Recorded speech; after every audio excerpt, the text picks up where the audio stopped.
All right. Transition. Boom. So, okay. This is my 5 tips after owning a modified razor for 1 year. Okay. So, first of all, it's been a while.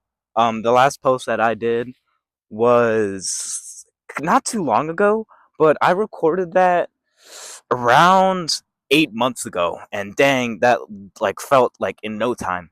That was back when I didn't have my extended swing arm, no extended fork, like no upgraded forks, suspension, and then no like frame was black, and then like unmodified wheels. So a lot has happened in in that year, in just 1 year, and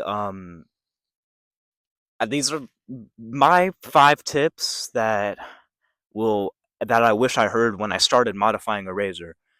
So my first tip, number one, is always have patience. Um, you'll hear this often that patience is a virtue, but when went through struggles and hard times when I didn't know what to do with this bike or I was waiting on a part, I'd rather go by the rewards come to those who wait. That's basically it. Patience is a virtue, kinda, yeah, but rewards come to those who wait and those who spend their time properly while waiting. Because when I first started out, Electrum Co wasn't too big as it was now. So this patience thing is kind of outdated, but it still will overall. Overall, in this like journey of a razor, it will help you to just expect something expect the unexpected. Because when I first started out and I got my conversion kit and I had to wait 3 months, um, I spent my time researching what goes on in electric bikes and kind of dirt bikes, really. You need to. I would recommend expanding your overall knowledge if you're just starting out on a bike and you never like modifying a bike and you never like done it before. I would just suggest broadening your research on like other things, not just like electric bikes. Back to if you expand your overall knowledge, you will get further than someone who just bought a conversion kit and then has no idea what they're doing and is just following the Electron Code guidelines. They don't teach you about how to grease your chain, how to do those basic maintenance of like replacing your brake pads, maintaining like grease on the bearings of like your wheels, or like cleaning your bike, how to clean your bike, how to organize, just doing stuff like that and learning how to do those things really helps. And it goes along with being with my first tip, patience. So for my second tip, I would suggest having supportive friends, having good friends, well trusted friends, and that doesn't even just go for like razors or modifying, but it's like my overall tip if you want to get further with modifying your bike, because it I have so many unforgettable memories of building and modifying this bike with my friends. My first ever modification and installing the conversion kit, it was such a fun experience to do it with my friends because we had no idea what we were doing, basically, aside from like a couple tutorials online and like 2 hours of YouTube and stuff like that. But once we got it on and the wheel spinning, it was such a fun experience, and I wish I had it again. Because having these supportive friends, they just make the fun times even more fun. Like this bike, I would totally recommend even if you don't have any other e-biker friends. It's such a good community. It's such like wonderful experience overall. Just don't be stupid on the street and stay on the sidewalk or stay on the side of the street or go on trails. That's one of my recommendations. But having those good friends, you will go far and wide of wherever you want to go. These bikes are basically the gap between like getting your permit and starting to ride like a pedal bike because these take you wherever you want to go. So having those friends with you and kind of having friends that actually know what to do, those are my top, like my second tip of what you should do when starting to modify a razor. My third tip would have to be broaden your overall research capabilities. Broaden your knowledge on bikes, because it's a lot of stuff that I've learned from bikes, they actually apply to so many other things, like with like the brake rotors and the brake caliper and the brake pad, like anything with the brakes and the chain, the sprocket.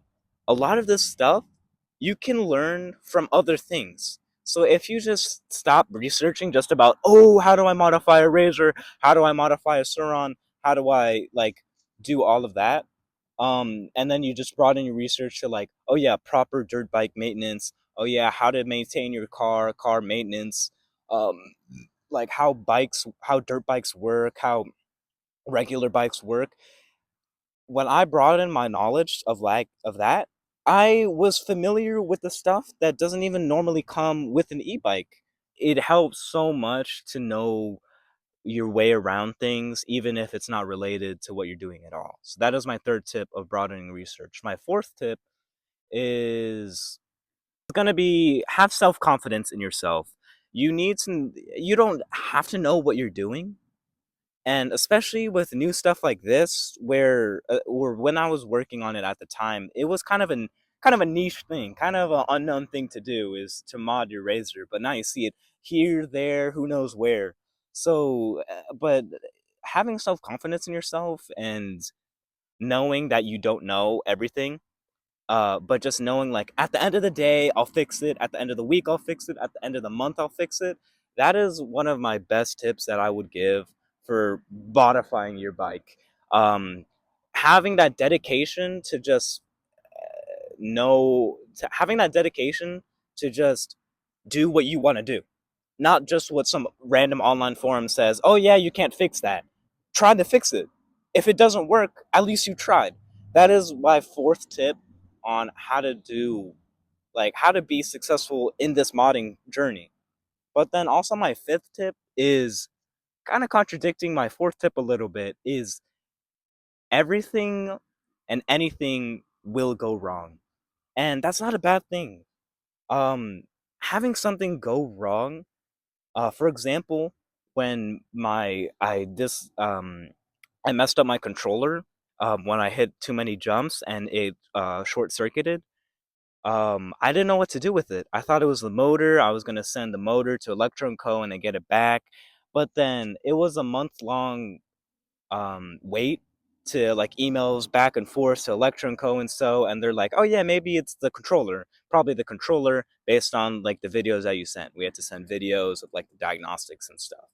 So I sent out the motor, the controller, and this kind of goes along with my first tip of being patient. When I had that controller gone, and then I didn't know what to do with my bike. I couldn't even ride it, couldn't even do anything. It was not functional. Um, when I was in that kind of limbo state of not knowing what to do, um, I painted the frame white. And with the help of my dad, we did some research on like how spray paint works, because we didn't want to like professionally powder coat it. We wanted to do it ourselves. That's the whole point of building a razor. So we did that. We painted the frame white. We painted the frame white ourselves, and it was one of the most mixed emotions that I've ever felt throughout this whole razor journey. And it's because it didn't turn out the way I expected. So I was really unhappy with how it turned out, but then it grew on me. And I'm like, dang, I really did that. I really painted the frame white like that. And it has that clear coat. It has that clear coat type thing, and it's very nice, but it's kind of chipping away right now. We didn't do too best job, but I'm still proud of it.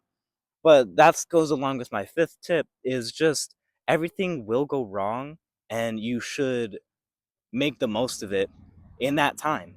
Make the most of what will go wrong, because if you don't take that chance, the worst thing you do if you do take that chance is, oh dang, like now I only have to wait like less time for this to be fixed or something like that. Cuz taking those opportunities, and this goes with kind of just in life in general, taking those little opportunities in like fixing like how you live life, like your daily routine, but taking those little opportunities will build up eventually, because a lot of the stuff on this bike, the things that I'm most proud of aren't even like official bike parts. Like, it's not the extended swing arm, although I am proud of that because I just did it. It's not the extended swing arm, it's not the upgraded forks. It's just the frame, the pegs, and the mud guards that I did to it, because I had spare time when my bike was broken. So I used that opportunity to use that spare time to research what other accessories could I put on it. And that is why my fifth tip is just take the opportunity, man. Just do it. You don't need to like have any other reason other than, oh yeah, it's not going to be there, going to be there in a month. It's not going to be there next week. So just take it, man. That's my fifth advice. And most of these kind of line up like with kind of in life in general. If you have the self motivation, the patience, and you take those opportunities, you will get far in life. And that just correlates to getting far with modifying a dirt bike, the journey of modifying a modded razor. And that's why I'm saying this, because this is what I wish I knew when I started modifying it. This is what I wanted to hear when started it. So if you're in a place that, oh, you're not happy with your bike, oh, it's broken, like I don't know what to do, life sucks, just find that opportunity, take it, and then if it goes bad, then you will inevitably learn more than you did if you didn't take the opportunity. So yeah, thank you for listening. That's the end of my 5 tips. If this gets 5 views, I'll be pretty happy. But I'm just posting this because this is what I wish I would hear. This is what I wish someone said to me when I started out my razor journey, and hopefully this helps one of you guys. So yeah, thank you.